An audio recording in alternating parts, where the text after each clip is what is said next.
தையார தையா தையார தையா தீபம் ஏத்து தீபம் ஏத்து தையார தையா தையார தையா மேளதாளம் குட்டியாச்சு மழையும் என்ன புயலும் என்ன வெயிலும் என்ன போடா போடா கடவுள் வந்து வேகம் கொண்டு காவல் காப்பான் போடா போடா கலசம்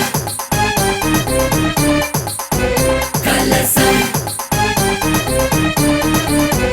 சுமை தாங்கும் இந்த கலசம் குணம் காக்கும் இந்த கலசம் முடி சோடும் இந்த கலசம் கலசம்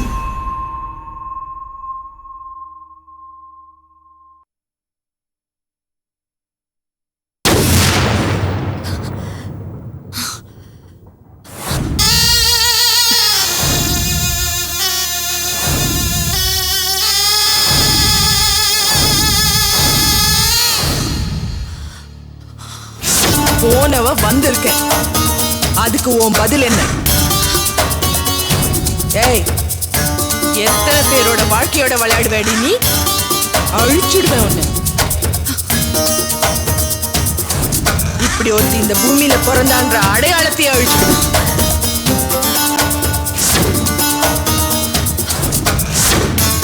அடங்கு. சந்திரமதி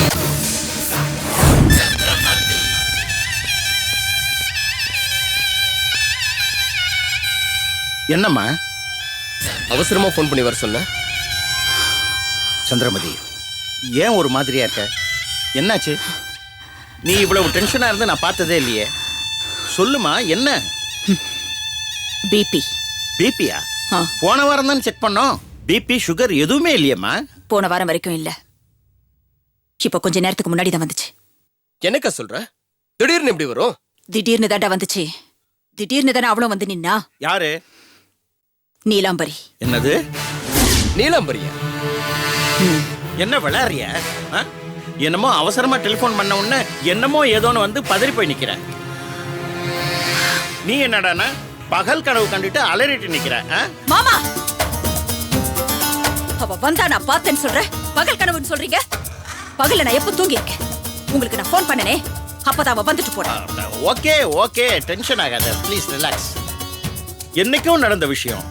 அவளுக்கு நிரந்தரமா முடிவு கட்டியாச்சே. அவ அடையாளங்களே சுத்தமா வாஷ் அவுட் பண்ணியாச்சே. நம்ம கண்ணுக்கு முன்னாடி தான் நடந்தது. இப்ப திடீர்னு வந்தாங்கற, எப்படி வருவா சொல்லு? உடம்புல இருக்கிற உயிர் ஒரு தடவை தான் போகும், திரும்பி வராது. ஐயோ, நான் எப்படி சொல்லி புரிய வைக்கிறதுன்னு எனக்கு தெரியலையே. அப்ப நான் பார்த்தது என்ன பொய்யா? வேணா நீங்களே போய் பாருங்க, அவ இந்த ஊர்ல தான் இருக்கா. இந்த ஊர்லயா? ஆமா. சரி, என்னதான் நடந்துச்சு கொஞ்சம் தெளிவா சொல்லு. நம்ம ஐஸ்வர்யா அவ காலேஜ் ஸ்டூடெண்டோட 2 வீலரை காரால இடிச்சிட்டான். அந்த பொண்ணு போய் அவ அண்ணன் கிட்ட சொல்ல, அந்த பையன் நேரா வந்து நம்ம ஐஸ்வர்யாவை அடிச்சிட்டான். என்னக்கா சொல்ற? நம்ம ஐஸ்வர்யா எவனோ ஒருத்தன் அடிச்சிட்டானா? அதுக்கு நான் அவனுக்கு பனிஷ்மெண்ட் கொடுத்தாச்சு. போலீஸ்க்கு போன் பண்ணி அந்த பையனை பிடிச்சு உள்ள தள்ளிட்டேன். அந்த பையனை ரிலீஸ் பண்ணுன்னு சொல்றதுக்காக அவ இங்க வந்தா. அந்த பையன் அவளோட தம்பியா. நீலாம்பரிக்கு இந்த உறவெல்லாம் கிடையாது. தம்பிங்கிற தங்கச்சிங்கிற காலேஜ் படிக்கிறாங்கிற. நான் நினைக்கிறேன் நீலாம்பரி உருவத்துல நீ யாரையோ பார்த்திருக்க. உருவத்திலையா? அப்படியே அச்சில வார்த்தை மாதிரி இருந்தா. அதே கண்ணு, அதே பார்வை, நடையில கூட ஒரு திமிர் இருக்குமே, அதே நட, பேச்சு, சிரிப்பு எல்லாமே அவதான். எதையும் என்னால வித்தியாசப்படுத்தி பார்க்கவே முடியல. அவ மாதிரியே இருக்காங்கிறதுக்காக அவன் நீலாம்பரி ஆயிட முடியுமா? அப்போ ஒரே மாதிரி 2 பேர் இருக்க முடியுமா? 2 பேரா? எப்பவுமே ஒரே மாதிரி 7 பேர் இருப்பாங்கல்ல சொல்லுவாங்க. அது வழக்கமா வார்த்தைக்காக சொல்றது. 7 பேரை யார் பார்த்தா? அப்படியே இருந்தாலும் இந்த மாதிரி வித்தியாசமே இல்லாம இருக்க முடியாது. அன்னைக்கு நடந்த விஷயம் எல்லாமே நான் சுத்தமா மறந்துட்டேன். ஆனா அவளை பார்த்ததுல இருந்து ஒவ்வொன்னா எனக்கு ஞாபகத்துக்கு வருது. அவளை நினைச்சு பார்த்தாலே உடம்பெல்லாம் ஆடுது. இத பாரு, அவ யாரு என்னங்கறத நான் விசாரிக்க சொல்றேன். செல்வா, நீ அந்த வேலையை பாரு. நீ நினைக்கிற மாதிரி இவளுக்கும் அந்த நீலாம்பரிக்கு எந்த விதத்துல சம்பந்தம் இருந்தாலும் அவளை எப்படி முடிச்சோமோ அதே மாதிரி இவளையும் முடிச்சிடுவோம், புரியுதா? அதுவரையில் நீ டென்ஷன் ஆகாம இரு. அவளை பத்தி முழு விவரம் கிடைக்கிற வரைக்கும் நீ அமைதியா இருக்கணும். ஆ? என்ன கவலைப்படாம இரு, புரியுதா? சரி. நான் வர்றேன், வாடா.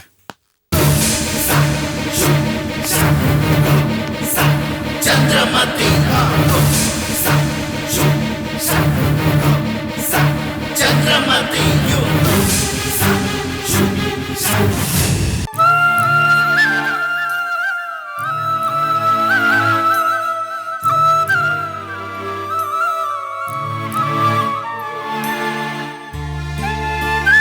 சாப்பிடு. சாப்பிடுறா. 2 நாளா சாப்பிடாம முகம் எப்படி வாடி போயிருக்கு பாரு. சாப்பிடுறா.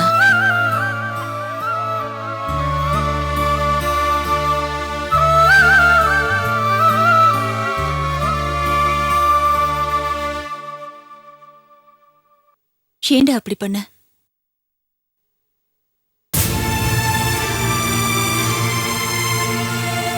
டேய், பொண்ணு தண்டை கேக்குற, ஏன் இப்படி பண்ண? அந்த அந்த பொண்ணு ரொம்ப இன்சல்ட் பண்ற மாதிரி நடந்துக்கிட்டா. அவ ஏன் இப்படி நடந்துக்கிட்டா? நியாயம் கேட்க போன, அதனால அவ அப்படி நடந்துக்கிட்டான்னு சொல்ல போற, அதானே? எங்க இருக்குற உனக்கு அவ்வளவு கோவம் வரும்? அக்கா, நான் எல்லாம் உன்னாலதான். நீ பேசாத.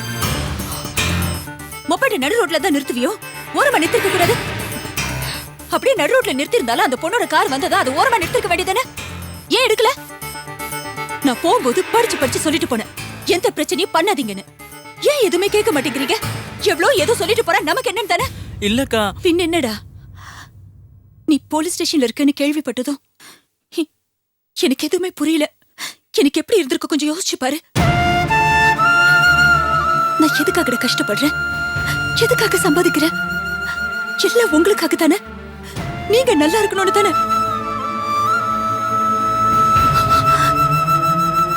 நானும் உங்க வயசெல்லாம் தாண்டி தான் வந்திருக்கேன். உங்க வயசுல நான் பட்ட கஷ்டம் எல்லாம் நீங்க எல்லாம் படக்கூடாதுன்னு தான் நான் இவ்ளோ கஷ்டப்படுறேன். ஏன் புரிஞ்சுக்க மாட்டேன்றீங்க? அக்கா, அந்த பொண்ணு விரல சொடுக்கி கூப்பிட்டாக்கா. மத்த ஃப்ரெண்ட்ஸ் முன்னாடி ஒரு மாதிரி இருந்துச்சு. என்ன ஒரு மாதிரி இருந்துச்சு? முதல் தப்பு உன்னோடது. ஒவ்வொரு வீட்லயும் ஒவ்வொரு விதமான சூழ்நிலை.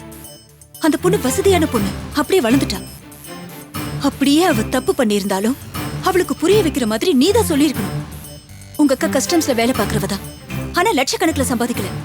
சாதாரணமான மாச வருமானம் தான். நம்ம அதுக்குள்ளதான் வாழ கத்துக்கணும்.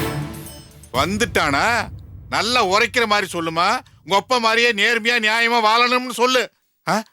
வந்த உடனே கொட்டிக்க வேற ஆரம்பிச்சிட்டானா? அப்பா, பின்ன என்னமா இவன் என்ன வேலை செஞ்சிருக்கான் தெரியுமா? நீ மட்டும் வரலைனா? அது இருக்கட்டும்.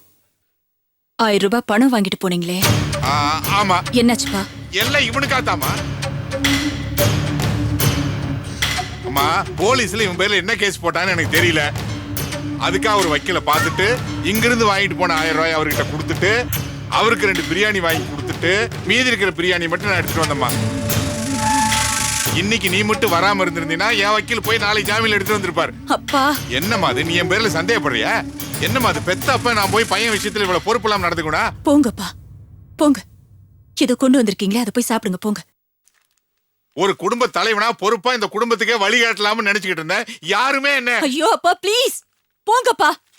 எக்கடா கட்டுப்பாங்க. எனக்கு என்ன, பிரியாணி தின்னுட்டு அப்புறம் மீதி பாத்துக்கோ.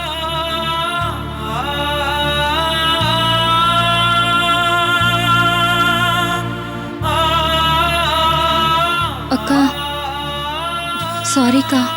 நீ பேசாத, எல்லாம் உன்னாலதான்.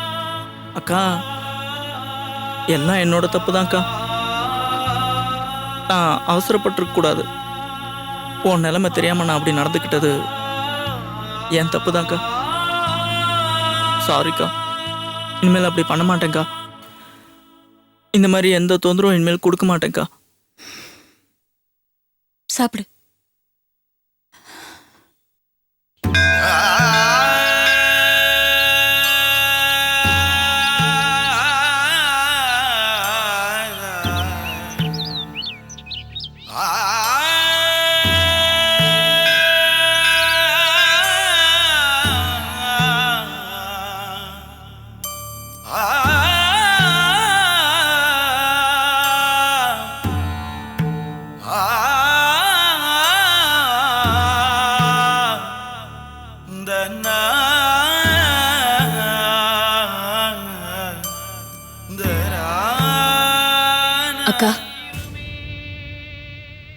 உங்களை பார்க்க ஸ்கூலுக்கு போயிருந்தேன்.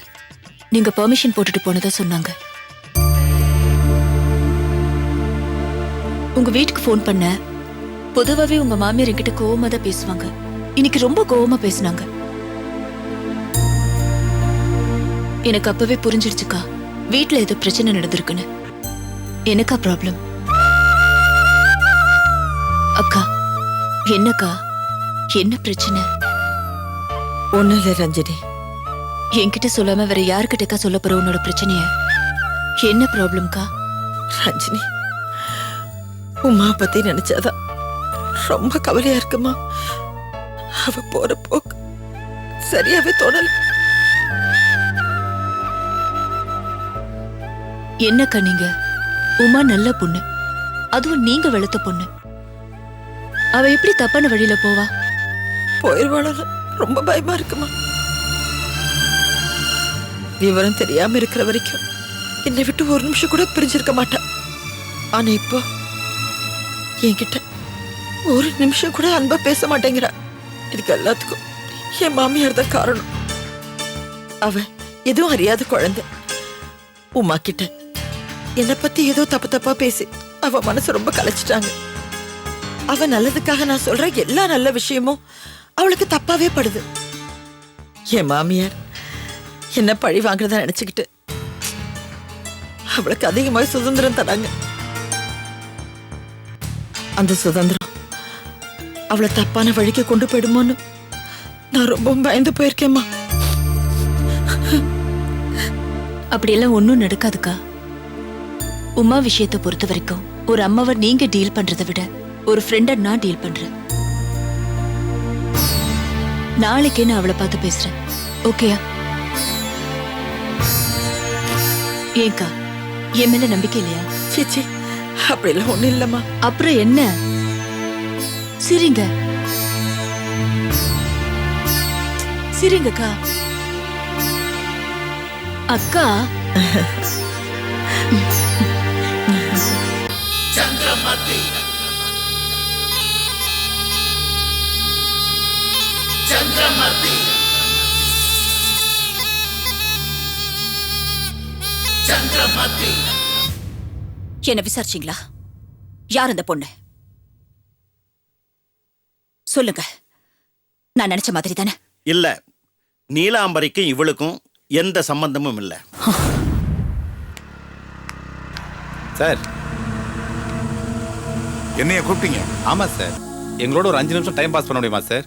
என்னது, உங்களோட டைம் பாஸ் பண்ணணுமா? உங்ககிட்ட நாங்க சில கேள்விகள் கேட்போம், அதுக்கு நீங்க பதில் சொல்லிட்டீங்கன்னா ஒரு நாளைக்கு உங்களுக்கு என்ன செலவாகுமோ அதை நாங்க கொடுப்போம். தம்பி, வெய்ய நேரத்துல உங்களுக்கு விளையாடுறதுக்கு ஆளே கிடைக்கலையா? இப்படித்தான் ரோட்ல போறவங்க வர்றவங்களெல்லாம் கூப்பிட்டு வச்சு ஏதாவது விளையாடிட்டு இருப்பீங்களா? சார், விளையாட்டு இல்லை சார், உண்மைதான் சார். சார், கேள்வி கேட்கறதுக்கு முன்னாடி உங்களோட ஒரு நாள் செலவு எவ்வளவுன்னு சொல்லுங்க சார். என்னோட ஒரு நாள் செலவு தானே கேட்கிறேன். ஒன்றும் இல்லை, சிம்பிள்.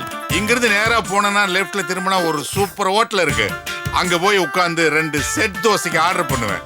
அது வர்றதுக்குள்ள சிம்பிளா 4 தயிர் வடையை சாப்பிட்டுட்டு செட் தோசையை முடிச்சுட்டு அப்படியே அங்கிருந்து போனா ரைட்ல கட் பண்ணா ஒரு பெரிய கிளப். அந்த கிளப்ல எல்லா பசங்களும் சின்ன பசங்க மாதிரி ரம்மி ஆடிட்டு இருப்பாங்க. நான் அந்த 3 சீட்னு ஒண்ணு இருக்குல்ல, அந்த 3 சீட்ல உட்கார்ந்தேன்னா கவுக்கிறது நிமுக்கிறது, நிமுக்கிறது கவுக்கிறது, இப்படியே சாயந்தரம் ஆகி போயிடும். சாயந்தரம் ஆனதும் நான் அப்படியே வெளியே வந்தேன்னு வச்சுக்க, அப்படியே நேரா போனா பிரியாணி கடை. பிரியாணி கடையில 2 பிரியாணி, ஒரு பிரியாணி அங்கேயே சாப்பிடுவேன், இன்னொரு பிரியாணி வீட்டுக்கு எடுத்துட்டு போவேன். அது யாருக்கு சார், உங்க ஒய்ஃபுக்கா? அதுவும் எனக்கு தான்ப்பா. என்ன அப்படி பாக்குறீங்க? தூங்குறதுக்கு தெம்பு வேணும்ல, தெம்பா இருந்தா தாப்பா தூங்க முடியும். நிறைய பேர் தூங்குறப்ப வெறுவைத்தோட படுக்கணும்னு முட்டாள்தனமா சொல்லுவாங்க. நோ, தப்பு. தூங்குறப்ப தெம்போட இருக்கணும்னா ஃபுல் லோடோட படுக்கணும். அப்படின்னா உங்களோட ஒரு நாள் செலவு 2000 ரூபாய். ஆமா. இந்தாங்க சார், இதுல 2000 ரூபாய் இருக்கு.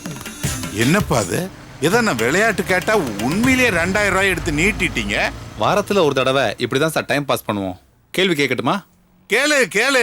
சார், உங்களுக்கு கல்யாணம் ஆயிருச்சா? என்னது, இதெல்லாம் ஒரு கேள்வியாப்பா? சார், நீங்க பதில் மட்டும் தான் சொல்லணும், கேள்வி எல்லாம் கேட்க கூடாது. ஆயிடுச்சுப்பா. உங்களுக்கு எத்தனை குழந்தைங்க சார்? 2 பொண்ணு ஒரு பையன். பொண்ணோட பேரு ரஞ்சனி, பையன் பேரு கார்த்திக், 3வது பொண்ணு பேரு மீனா. உங்க பெரிய பொண்ணு எங்க பிறந்தாங்க? மெட்ராஸ் கவர்மெண்ட் ஆஸ்பத்திரி தான்ப்பா. என் வசதிக்கு அங்கதானே. அவங்க எங்க படிச்சாங்க? LKG இருந்து 5th வரைக்கும் சாரதா வித்யாலயா, +2 வரைக்கும் மஞ்சு ஓம் ஹை ஸ்கூலு, டிகிரி முடிச்சது கியூன் மேரிஸு, இப்போ கஸ்டம்ஸ்ல ஒர்க் பண்றாப்பா. அப்ப நீங்க போலாம் சார். என்னையா அது இவ்வளவுதான கேள்வியில? கையில என்சைக்ளோபீடியா மாதிரி பெரிய பெரிய புத்தகம்லாம் வச்சுக்கிட்டு பெரிய பெரிய கேள்வியெல்லாம் கேட்பேன்னு பார்த்தா ஏதோ 4 கேள்வி கேட்டுட்டு போலாங்கிறீங்களே. அறிவாளிங்களுக்கு 4 கேள்வியே போதும் சார். அறிவாளியா? என்ன போய் அறிவாளிங்கிறானே, சரியான லூஸ் பையனா இருப்பான் போல் இருக்கு. அக்கா, அவளோட ஜாதக கட்டத்துல இருந்து டிஎன்ஏ ரிப்போர்ட் வரைக்கும் இப்ப என் கையில இருக்கு. இங்க பாரு, இதுதான் அவளோட பர்த் சர்டிபிகேட், கவர்மெண்ட் ஹாஸ்பிட்டல். இது அவளோட ஸ்கூல் சர்டிபிகேட்.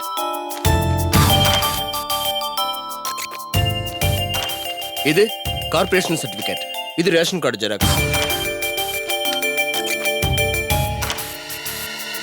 அது மட்டும் இல்ல, இப்ப கஸ்டம்ஸ்ல பிரிவென்டிவ் ஆபீஸ்ல ஒர்க் பண்ணிட்டு இருக்கா.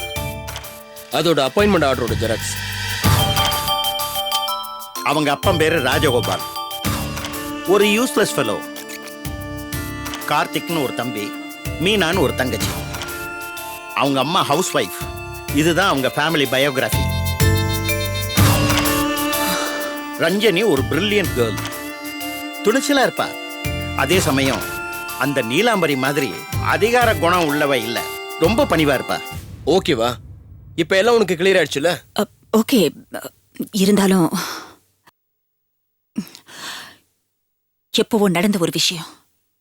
இருந்தாலும் மனசுக்குள்ள ஆழமா பதிஞ்ச விஷயமாச்சே. அவ்வளவு சீக்கிரம் அதை மறக்க முடியுமா? பயம்னாலே என்னன்னு தெரியாது உனக்கு. நீ பயப்படுறதுதான் ஆச்சரியமா இருக்கு. பயம் வரத்தனை செய்யும். அது அவ ஒருத்திக்கிட்ட மட்டும்தான் வரும். மத்தவங்களை பத்தி நான் அக்கறையே படுறதில்ல. நீங்க இவ்வளவு தூரம் சொன்னாலும் என் மனசு அவளையே தான் சுத்தி வருது. அவளை நான் பார்க்கணும்.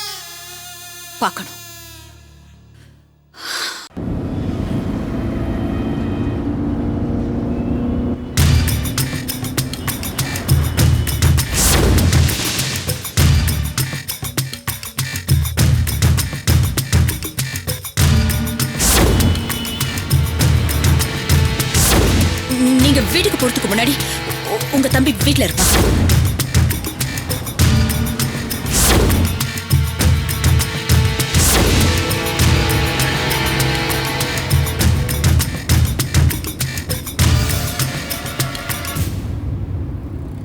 ரஞ்சினி, என்ன மனோஜ்?